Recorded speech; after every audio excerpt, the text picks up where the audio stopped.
Sejam bem-vindos ao Espaço Alexandria, a casa da interdisciplinaridade na UFRJ. Eu sou José Otávio e hoje estou com Isabela Guedes Alvim.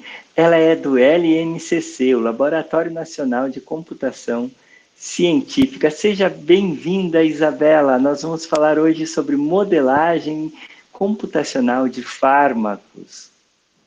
Obrigada, José Otávio. Obrigada a todo mundo aí que estava envolvido nesse evento, nessa live. E obrigada também pelo convite. Super prazer estar aqui conversando com vocês hoje.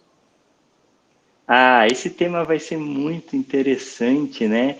Porque nós vamos ver um pouco sobre a computação, essa modelagem de moléculas, nós vamos unir química com computação, nós vamos unir aí as ciências da saúde, isso é interdisciplinaridade. Interdisciplinaridade é o que fazemos aqui no Espaço Alexandria.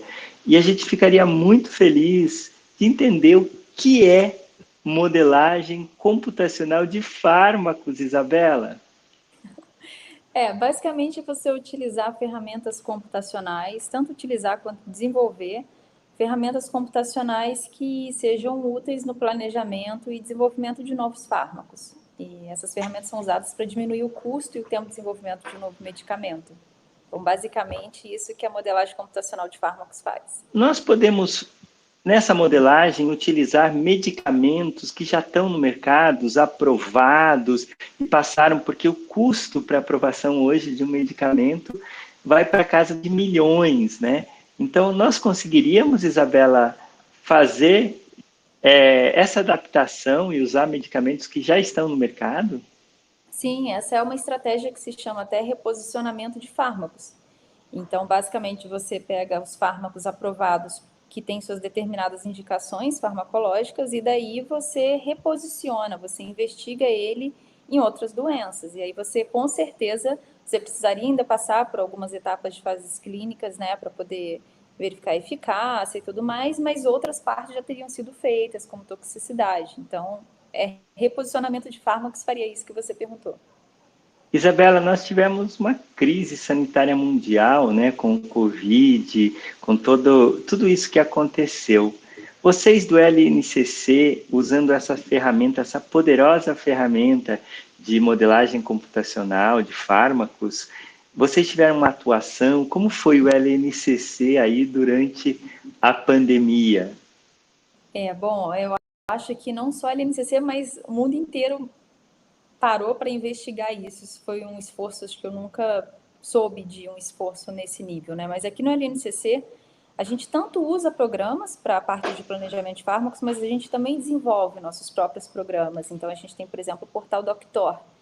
Então, o que a gente fez foi se mobilizar, tanto para poder fazer experimentos, né, avaliar o reposicionamento de fármacos que estão no mercado contra alvos da Covid-19, do SARS-CoV-2, mas também a gente remodelou a ferramenta que a gente tem, que é disponível para a comunidade científica, para ela conter informações de alvos terapêuticos de SARS-CoV-2 e suas mutações relevantes. Então, a gente reuniu esforços dentro do grupo, todo mundo parou para poder só trabalhar com isso, foram avaliados milhares, milhões de sequências do vírus para identificar variantes genômicas de relevância clínica. E a gente disponibilizou isso tudo no nosso portal Doctor. Esse portal é muito interessante, né? Uma tecnologia desenvolvida no Brasil, ligada a um supercomputador, o Santos Dumont, e outros computadores, outras nuvens e capacidades aí. Eu queria entender essa capacidade que vocês desenvolveram, né? Trabalhando com o alvo na SARS-CoV e tudo isso, poderia ser aplicado para outras patologias, outras doenças, outros problemas de saúde pública ou qualquer outra coisa que aí um estudante de farmácia que nos está nos assistindo, de repente ele quer estudar sobre o autismo ou sobre alguma outra questão de saúde, tem como usar isso que vocês aprenderam em Tem, outras áreas? tem, porque na verdade o portal Doctor ele foi desenvolvido sem ser para uma doença específica. Então, se você tiver o seu alvo terapêutico de interesse, a estrutura tridimensional dele e os compostos que você quer investigar, você consegue fazer isso no portal. O que a gente fez durante a Covid foi reunir esforços para colocar informações relacionadas à Covid lá. Então, a gente criou bancos de alvos terapêuticos para a Covid, com determinadas variações dinâmicas importantes, e também bancos de moléculas que são promissoras. Então, hoje a gente tem um conjunto de fármacos aprovados pelo FDA, já está no portal. A gente tem um conjunto de antivirais que estavam sendo investigados para a Covid, isso também está lá. Então, a gente tem uma ferramenta que ela é geral, mas que ela também a gente precisou fazer algumas melhorias para tratar especificamente a Covid-19. Isabela, você pode ler uma pergunta aqui que chegou do Paulo Emílio Leite, da UF, para gente, lá no YouTube? Ele perguntou se há interesse em desenvolver antagonistas de citocinas inflamatórias como estratégia para transpor o alto custo de imunobiológicos. Paulo, então, aqui no grupo de pesquisa, o que acontece é que o nosso principal foco é o desenvolvimento de novas metodologias, né? Mas algumas vezes chegam grupos de pesquisa com interesses muito específicos e fazem propostas de colaboração. Então, nessa sua pergunta, a questão é essa: você precisa ter o seu problema bem definido e falar com a gente para ver se tem como fazer, qual é a viabilidade, né? Então, é por aí, assim, a pessoa da experimental, da bancada, chega para a gente com um problema e a gente vê se consegue encontrar aí uma metodologia que conseguiria atacar isso. Então, a gente pode conversar depois para saber o que poderia ser feito. O Paulo é um pesquisador na área de neurociências e autismo. Será que a gente conseguiria entender, subir para um banco de dados? Por exemplo, a gente está falando hipoteticamente, se resolve ter estudantes que queiram estudar o autismo e toda a sua complexidade. Então vão ter as proteínas pró-inflamatórias, anti-inflamatórias, todas as interações e como isso acontece, né? E o que acontece com cada proteína é interessante que no autismo, por exemplo, se a interleucina 8, por exemplo, está modificada, a criança pode ficar mais agressiva. Se a interleucina 6 está modificada, a criança tem dificuldade de aprendizagem, né? Então, será que a gente conseguiria pensar, porque hoje, a gente está falando agora do autismo, o autismo ainda não tem um tratamento médico, né? Com moléculas que vão atuar e a gente sabe o que está acontecendo. Será que o LNCC poderia pensar aqui no Brasil de um projeto autismo, alguma coisa que a gente consiga começar pequenininho? Conta para a gente como que se começa uma pesquisa. Para os nossos estudantes que estão assistindo, quem sabe eles vão para o mestrado, para o doutorado aí com vocês.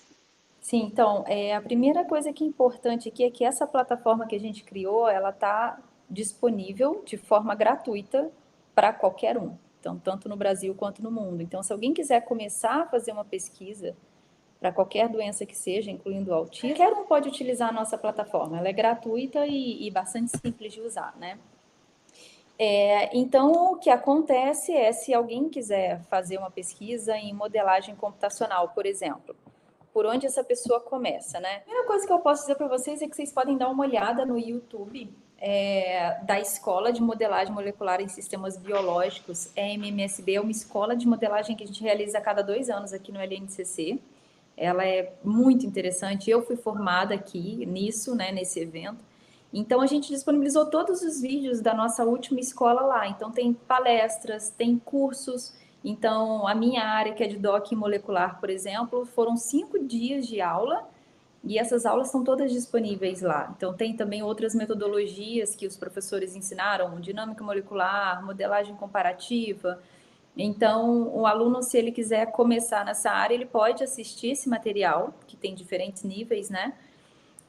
A gente tem um e-book também, que a gente escreveu 2 capítulos, é um e-book totalmente escrito em português. Ele foi organizado pelo professor Hugo Verli, da URGS. Também está disponível gratuitamente para baixar o PDF, eu posso passar o endereço depois para vocês. E a modelagem molecular, você tem que gostar um pouco de computador, né? Então, assim, não necessariamente aprender a programar no primeiro momento, mas gostar um pouco de trabalhar com computador. E para vir para o LNCC precisa ter uma atenção e aprender a programar, sim. E quais as linguagens de computação vocês usam dentro do DOC? O que pode ser? A gente está apoiando muito os nossos estudantes do Espaço Alexandria, da disciplina de mapas, a começar na programação, né? Então eles estão usando Python, estão usando banco de dados, a gente está misturando isso. Conta pra gente quais as linguagens aí que seriam bem-vindas aí no LNCC. De um modo geral, eu acredito que C, C++ e Python. A princípio, se tiver que indicar algumas para o pessoal começar a aprender, que vão ser usadas nas disciplinas e também no desenvolvimento de metodologias, vão ser essas. E aí, claro que tem outras, né? A gente tem programas aqui que tem trechos de código em Fortran, mas não... Linguagem de máquina, né? Porque para trabalhar lá com supercomputadores, a gente tem que descer lá na linguagem, e tem a história, né? Às vezes o programa começou a ser escrito há muito tempo também, e eles vão sendo feitos em camadas, né? Isso dificulta bastante, às vezes, a gente conseguir manter esse programa robusto e funcionando, né, Isabela?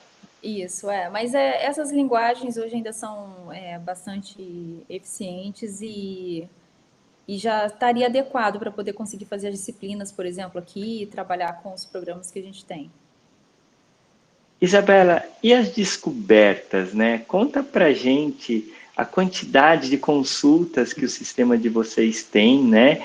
E, assim, uma taxa de quantos testes a gente precisaria rodar, às vezes, num computador, porque se a gente rodar randomicamente, deve ser milhões, né? Mas se a gente tiver um conhecimento, a gente citou o exemplo do autismo, então a gente tem um trabalho que entende exatamente quais seriam as proteínas que a gente está procurando. Dentro delas, a gente vai fazer um outro scanning, e a gente vai entender se a gente tem um conhecimento maior da ciência, facilita a computação, Isabela? Com certeza. Então, assim, duas perguntas separadas, né? A primeira é sobre essa questão do conhecimento. É o que a gente chama de você fazer o desenho racional de um novo fármaco, não é? Então, não é você... Tem muito químico sintético que faz as modificações moleculares, assim, meio que às cegas. E quando você junta isso com a modelagem molecular, você, na verdade, sugere para o químico experimental o que ele deve modificar na molécula para poder, seja melhorar a potência, seja garantir seletividade, seja melhorar a farmacocinética. Então, isso é você fazer um desenho racional. Então, você está envolvendo ali uma série de questões para você não ficar gastando dinheiro com reagente e com tempo também fazendo coisas que não vão funcionar. Quanto ao uso da nossa plataforma, é bastante surpreendente, assim, porque a gente começou em 2013, uma versão muito simples do nosso portal, e a gente teve 600 submissões no ano inteiro, e hoje a gente chega a um ponto de que, desde 2013, já foram mais de 75 mil submissões e mais de 1 milhão de moléculas avaliadas. Então, a gente tem hoje uma média diária de 100 submissões por dia, e de pesquisadores do Brasil e do mundo inteiro, aulas, vários professores dão aula com a nossa plataforma também. Então, o uso é fantástico, excepcional, e que não seria possível se a gente não tivesse um supercomputador dando esse suporte, porque os cálculos Conta são pra gente do Santos Dumont, da supercomputação e como isso propicia uma aceleração desse processo e de toda essa descoberta de novas moléculas que pode mudar, né, a qualidade de vida de pessoas, pode realmente impactar a vida das pessoas.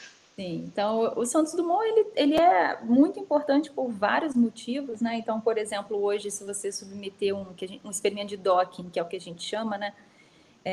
Seu resultado vai ficar pronto em média em 6 minutos, vamos colocar assim. Se não tivesse o Santos Dumont, isso levaria perto de 1 hora para uma única molécula sendo avaliada. E se você fizesse o que a gente chama de screening, de triagem de 1.000 moléculas, com o Santos Dumont a gente faz isso em 1 hora. Sem o Santos Dumont levaria 5 dias. Um único job sendo submetido por um usuário. Então, se a gente tem uma média aí de 100 usuários por dia, não tem como você fornecer esse tipo de serviço sem o Santos Dumont. Então, assim, sem ele a gente não teria conseguido disponibilizar isso para tanta gente e tão rápido, né? Isabela, e o que vem depois do Santos Dumont? Se fala muito de computação quântica, de outras coisas. Será que isso poderia, ou outros supercomputadores, poderiam melhorar ainda mais o sistema de vocês? Ou com o Santos Dumont já está equalizado para esse trabalho que vocês têm? Na verdade, mais é sempre melhor, né? Então, a gente tem situações de que tem disciplinas, aulas, cursos com o Doctor, e aí os jobs entram em fila, não tem muito o que fazer. A gente tem a necessidade de ter submissões de triagem com milhares, indo a milhões de moléculas. Então, hoje, o limite máximo para um usuário cadastrado é de 5.000 moléculas por vez. Então, a gente sempre precisa de mais recurso computacional para você ampliar a quantidade de moléculas que seu job vai ter. Mas o Santos Dumont em si, ele tem sido, já foi 2 vezes expandido e já tem previsão dele se expandir ainda mais. Com relação à computação quântica, a gente tem grupos de quântica aqui no LNCC, mas não é a minha área, prefiro não arriscar, mas o que eu sei é que ainda está um pouco longe da gente ter um computador quântico aqui. Então, o caminho ainda é a expansão do Santos Dumont, e aí, claro, né, desenvolvendo códigos que rodam em GPU para você acelerar o processo. Então, tem uma série de coisas aí que você pode trabalhar, não só em questão de hardware, mas em software também. Pensando em hardware mais um pouquinho, vocês têm algum projeto, você falou de GPU, né? As placas de vídeo, as placas gráficas, né? Que elas conseguem processar em muitos diferentes cores, né? Ela consegue fazer muitas coisas ao mesmo tempo, né? Existe algum projeto de certo baixo custo? Nada é baixo custo, mas perto do Santos Dumont, custo de energia e custo de computação menor. Um mini dock funcionando em placas gráficas, existe alguma coisa aí, algum teste de vocês, algum mestrado, doutorado? Porque isso é muito interessante, né? Um aluno defendeu o doutorado recentemente, justamente ele conseguiu desenvolver uma versão do Doctor totalmente em GPU. A gente ainda não está usando essa versão, porque a gente está na fase de validação e de testes, mas em breve vai ser ela que vai estar rodando sim no Doctor, né? Na verdade, ela roda em OpenCL, e aí tem uma série de vantagens, mas uma coisa interessante aqui do grupo é que o Doctor, a plataforma, ele foi desenvolvido em pedacinhos, né? Então, cada mestrando, cada doutorando foi dando a sua contribuição e a gente vai sempre melhorando. Então, isso é bastante interessante também. Você que está nos ouvindo, né, o nosso podcast, também escutando aí o nosso podcast no seu agregador de podcast, vá até o fim, porque a gente vai continuar conversando e quem sabe você é um aluno da área, das mais diferentes áreas, ou da computação, da farmácia, às vezes das ciências biológicas, e você quer entrar nesse mundo de modelagem de fármacos.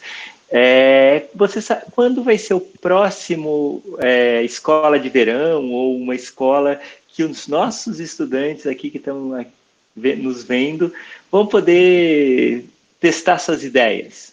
No ano que vem já. Ano que vem a gente tem mais uma edição da Escola de Modelagem Molecular de Sistemas Biológicos. A gente tem um Instagram que a gente coloca as notícias lá. Então, quem quiser assistir, eu posso passar também o endereço para você, José Otávio, e você compartilha com seus alunos. Então, ano que vem vai ter uma nova escola. Será um prazer. No Espaço Alexandria teremos uma formação básica interdisciplinar, né? E a gente gostaria de contar com a parceria do trabalho de vocês no LNCC, Laboratório Nacional de Computação Científica, né? É um lugar interdisciplinar que nasce interdisciplinar, né? Tem uma história linda, fica na cidade imperial de Petrópolis, né? E a gente tem aí um carinho muito grande por todos os trabalhos dos pesquisadores que já passaram no LNCC. O criador do Espaço Alexandria, o professor Bevilacqua, esteve lá, onde trabalhando doutorado e numa pós-graduação interdisciplinar, a primeira do Brasil. E a gente fica assim muito feliz com essa aproximação. E a gente vai ter uma disciplina que vai chamar Informação e Inteligência Artificial, tudo a ver com esse trabalho. A gente queria convidar a Isabela. Isabela, dá para falar com esse tema de ter uma ou duas aulas sobre modelagem computacional de fármacos?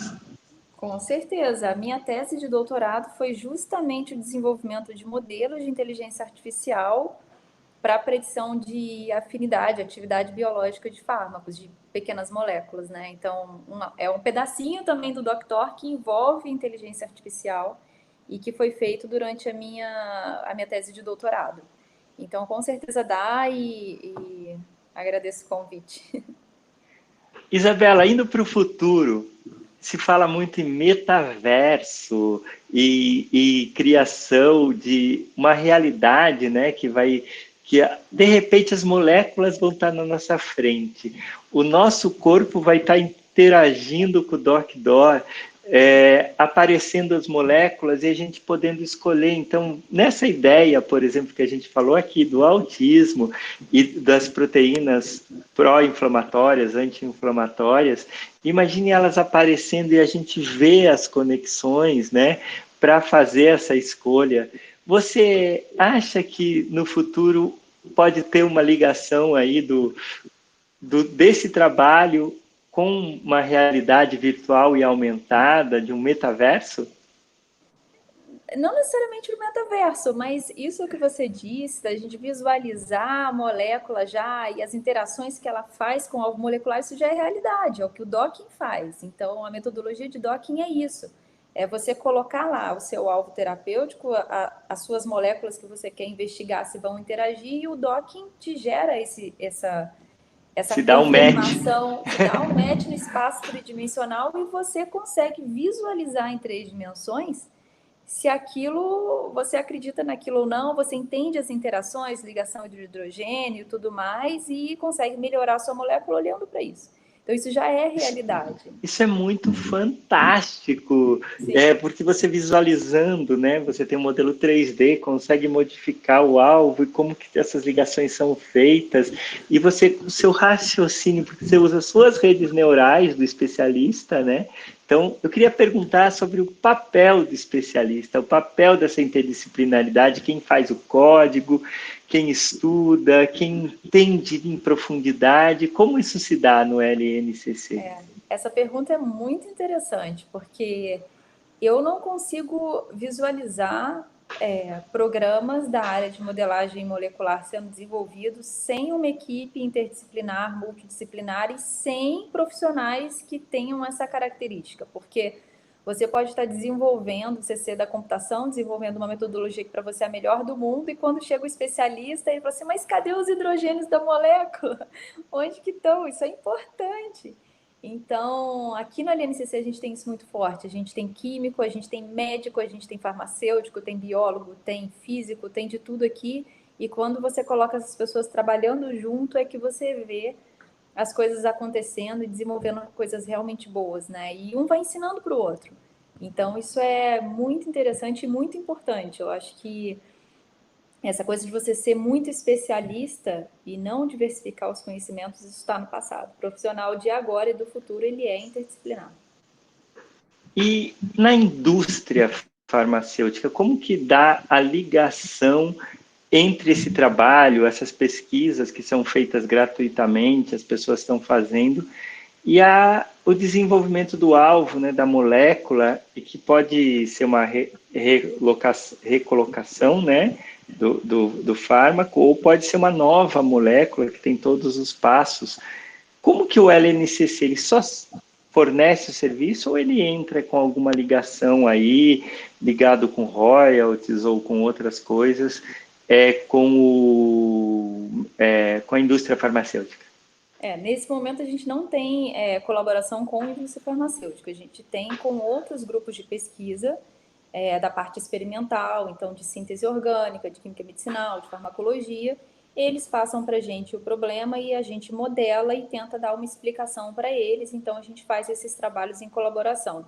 A indústria farmacêutica, ela realmente trabalha muito fechada, né?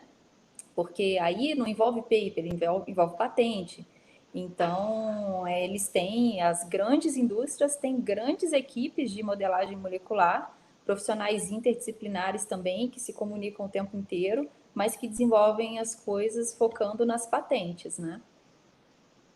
Sim, e mas a gente tem aí uma questão que é, para chegar no mercado, normalmente tem que passar por essa indústria.